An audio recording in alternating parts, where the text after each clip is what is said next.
کہ میں دیکھوں کیسے اصل دنیا ہے کیا, اصل چیز ہے کیا.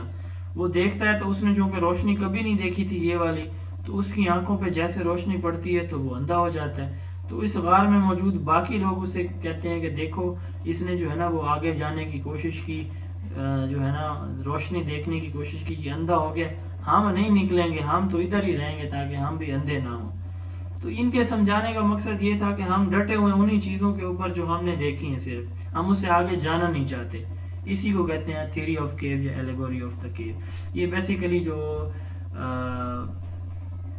سقراط جو ٹیچر تھا سوکریٹیز, اور پلیٹو کا ایک بھائی تھا جس کا نام گلیکون تھا, گلیکون اور اس کے درمیان ایک ڈسکشن تھی, پھر اس پہ یہ تھیوری بنائی گئی.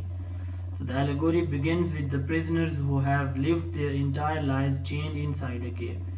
یہ ان لوگوں کی زندگی پہ مشتمل تھی جو اپنے آپ کو جنہوں نے غار کے اندر قید کیا ہوا تھا.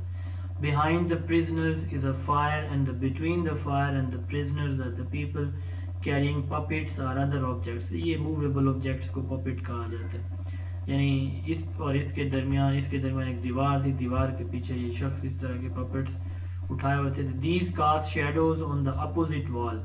یہ جو ہے دوسری مخالف دیوار کے اوپر ان کا عکس بناتے تھے. The prisoners watch these shadows, believing this to be their reality, as they have known nothing else. لوگ ان چیزوں کو ریالٹی حقیقت مان لیتے ہیں کیونکہ ان کے علاوہ انہوں نے کوئی چیز دیکھی سنی جانی نہیں ہوتی. The Plato posits that one prisoner could become free. ایک شخص یہاں سے آزاد ہو جاتا ہے. He finally sees the fire and realize the shadows are fake. وہ اس کو دیکھتا ہے, یہ تو اس کا عکس تھا, اور یہ جو میں نے دیکھا یہ تو فیک تھا, جھوٹ تھا. These prisoners could escape from the cave and discover there is a whole world new outside they were previously unaware of.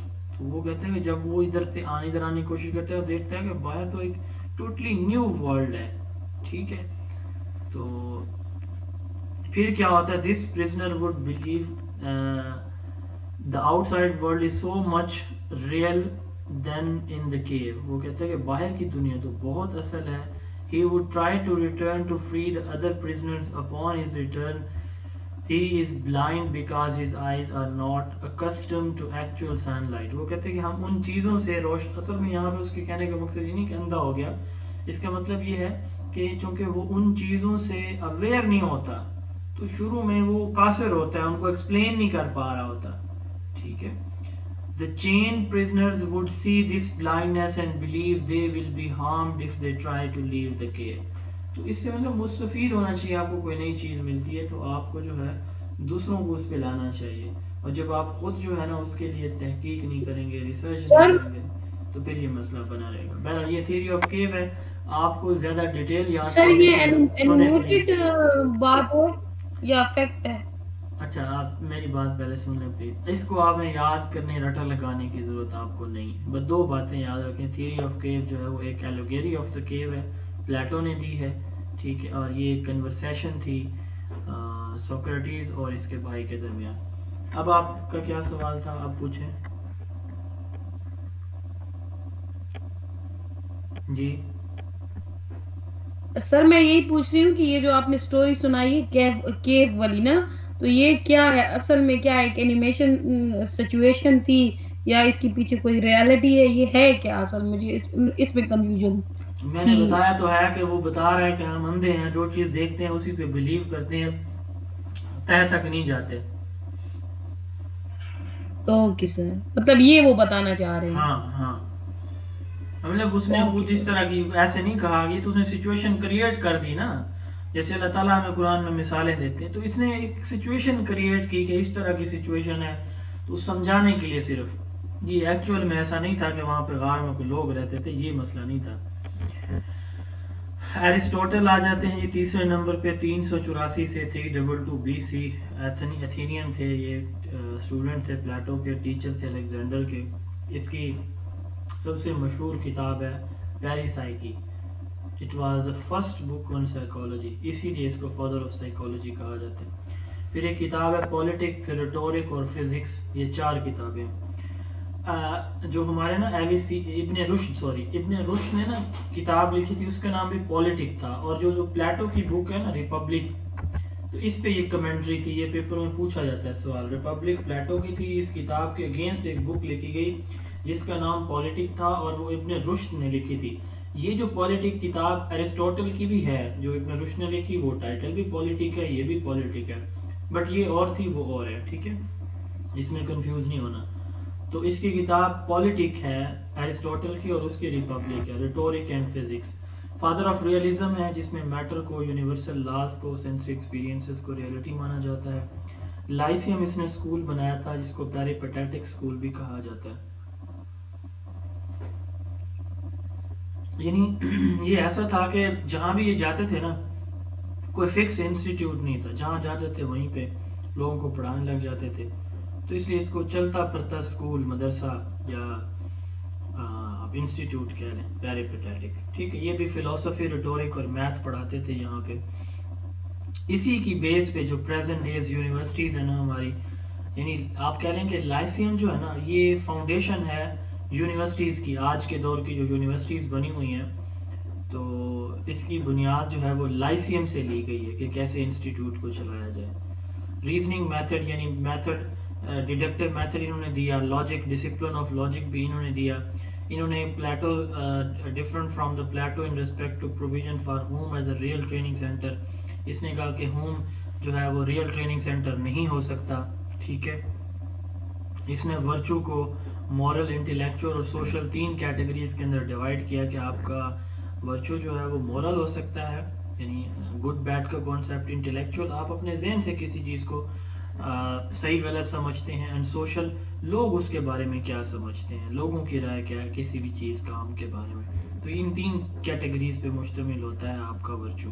اس نے کہا کہ میل ایجوکیشن کو اس نے پروموٹ کیا، اور اس نے کہا کہ میل جو ہے نا اس کو پروموٹ کیا جائے، اور وومن ایجوکیشن چونکہ انفیریئر ہے ان کی ایجوکیشن، تو اس لیے اس کو پھر اس نے انفیریئر رکھا میل کی نسبت. اچھا، اس کے مشہور اقوال ہیں: education is creation of sound mind in a sound body. یہ پڑھ چکے ہیں دونوں آپ پہلے چیپٹر میں. Education is a process of training man to fulfil his aim by exercising all the faculties to fullest extent as a member of society. اور اس نے سینسری ایکسپیرینسز کو جو ہے وہ روٹ کاز کا نام دیا نالج کی. اس نے کہا کہ ہیپی مین وہ ہے جو ایجوکیٹڈ ہے.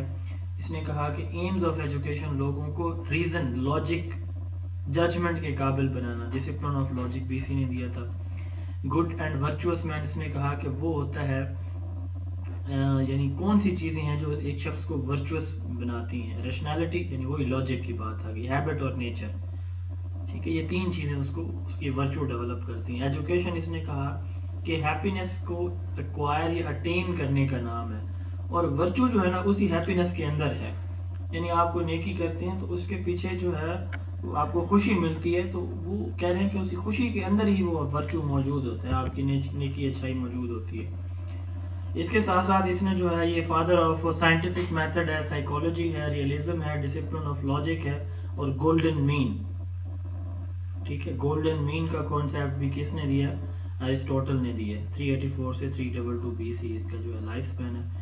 گولڈن مین کو ہم ڈاکٹرائن آف دا مین بھی کہتے ہیں. According to Aristotle, the golden mean is the desirable middle ground between the two extremes. It suggests that moral virtue lies between excess and efficiency, and the right course of action is determined by finding the moderate position. دو لوگوں کے درمیان لڑائی ہوتی ہے تو ہم درمیانی راستہ نکالتے ہیں. ٹھیک ہے، کوئی درمیان، یہ کہتا ہے کہ جی میں جس نے میرے ساتھ کیا میں اس کے ساتھ ایسے ہی کروں گا. ٹھیک ہے نا جی. دوسرا کہتا ہے جی میرے سے غلطی ہو گئی ہے، کوئی مہربانی کر دے، معافی تلافی والا کھاتا ہو جائے. اب جو ہے نا اس پہ صرف معافی سے نہیں، کچھ فائن لگا دیا جاتا ہے، کوئی جرمانہ، تاکہ دونوں فریقین راضی ہو جائیں. اس کو کہتے ہیں گولڈن مین. ایک نے زیادتی کی، بہت زیادہ، ایک سائڈ پہ چیز زیادہ ہے، دوسری سائڈ پہ کم ہے، تو اس کا ترازو برابر کر دیا جاتا ہے. ٹھیک ہے، اسی کو کہتے ہیں گولڈن مین. دو بھائیوں کے درمیان لڑائی ہو گئی. ایک نے کہا کہ حضرت علی، حضرت عمر رضی اللہ عنہ کے دور میں نا ایک لڑکا آیا کہ میری والدہ جو ہے، یہ میری والدہ ہے، تو یہ مجھے اپنا بیٹا نہیں مانتی. تو اس کے جو عورت تھی اس کے بھائی آ گئے, گواہان آ گئے, انہوں نے کافی سارے, انہوں نے کہا جی یہ تو کماری ہے, تو یہ خام خواہ اس کے سر ہو رہا ہے, اس کا بیٹا نہیں ہے. تو عورت سے پوچھا, اس نے کہا نہیں یہ میرا بیٹا نہیں ہے. اچھا, تو اتنے میں حضرت علی رضی اللہ تعالیٰ عنہ تشریف لے آتے ہیں. قاضی تھے حضرت عمر رضی اللہ عنہ کے دور میں. تو آپ رضی اللہ تعالیٰ عنہ نے کہا کہ جی میں ان کا فیصلہ کرتا ہوں. حضرت عمر سے اجازت طلب فرمائی, آپ نے اجازت فرما دی. تو اب حضرت علی رضی اللہ تعالیٰ عنہ نے اس عورت سے پوچھا کہ میں تمہارا فیصلہ تمہارا باپ بن کے کروں یا قاضی بن کے؟ اس نے کہا باپ بن کے کریں. اس نے کہا آپ مجھے بتا دیں کہ یہ تمہارا بیٹا ہے کہ نہیں ہے. کہتی ہے نہیں یہ میرا بیٹا نہیں ہے. تو اس لڑکے سے پوچھا, اس نے کہا کہ جی یہ میری ماں ہے, میرا والد ہے نہیں, فوت ہو گیا, یہ میری ماں ہے. اچھا, اتنے میں وہ سارے گواہان بھی دوبارہ آ جاتے ہیں. گواہان آ جاتے ہیں تو وہ کہتے ہیں جی ہم گواہی دیتے ہیں. جی آپ نے فرمایا کہ میں نے کسی کی گواہی نہیں لینی, میں نے تو اسی عورت سے پوچھنا ہے. کہا اچھا چلو آپ نہیں مانتی ہو اس کو؟ اس نے کہا نہیں یہ میرا بیٹا ہے نہیں. اچھا ٹھیک ہے, میں تمہارا باپ ہونے کی حیثیت سے تمہارا نکاح اس لڑکے کے ساتھ کرتا ہوں, اس کو قبول کر لو. وہ رونے لگی, کہتی کہ میرا بیٹا ہے. تو مطلب یہ ہوتی ہے کہ مطلب مڈل سچویشن پہ جا کے آپ ڈیسیجن لیتے ہیں کوئی اس طرح کا. یہ ویسے بائی دا وے آگے بات, آپ کے پاس کوئی چیزیں پڑی ہیں, ایک سائڈ پہ پلڑے میں چیز زیادہ ہے, دوسرے میں کم ہے, تو آپ اس کو ایک سائڈ سے نکال کے دوسری سائڈ پہ ڈالتے ہیں, بیلنس کر لیتے ہیں. اس کو کہتے ہیں گولڈن مین, ایرسٹوٹل کی زبان میں. ٹھیک ہے جی, تو یہ 5 چیزیں ہیں: scientific method, psychology, realism, discipline of logic and golden mean. ان کا فادر مانا جاتا ہے ایرسٹوٹل کو. یہ وہ اسکولس کے نیمز ہیں. یہ ہمارا جی ہو گیا گریک ایجوکیشن سسٹم. ابھی ہم مسلم ایجوکیشن سسٹم کو بھی تھوڑا سا دیکھیں گے, کیونکہ ہمارے جو فرسٹ 3 لیکچرز ہیں یہ ہمارے مشتمل ہوں گے گریک اور مسلم ایجوکیشنسٹ جو ہیں ان کے کنٹریبیوشن کے اوپر. تو میں سلائیڈ ڈسپلے کرتا ہوں جی. مسلم گریک ایجوکیشنسٹ کی. گریک کچھ آج ہم پڑھ لیں گے, کچھ کل ہم مسلم ایجوکیشنسٹ, اور جو گریک کچھ بچ جائیں گے تو ان دونوں کو ملا لیں گے. یہاں تک کلیئر؟ کوئی کویسچن ہے کسی کا تو پوچھ سکتے ہیں جی.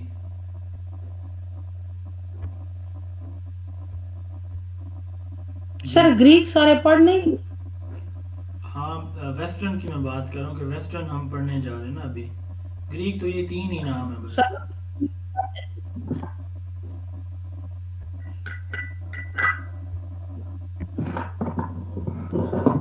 ابھی ہم جو ہے نا وہ ویسٹرن ایجوکیشنسٹ کو بھی پڑھیں گے آج.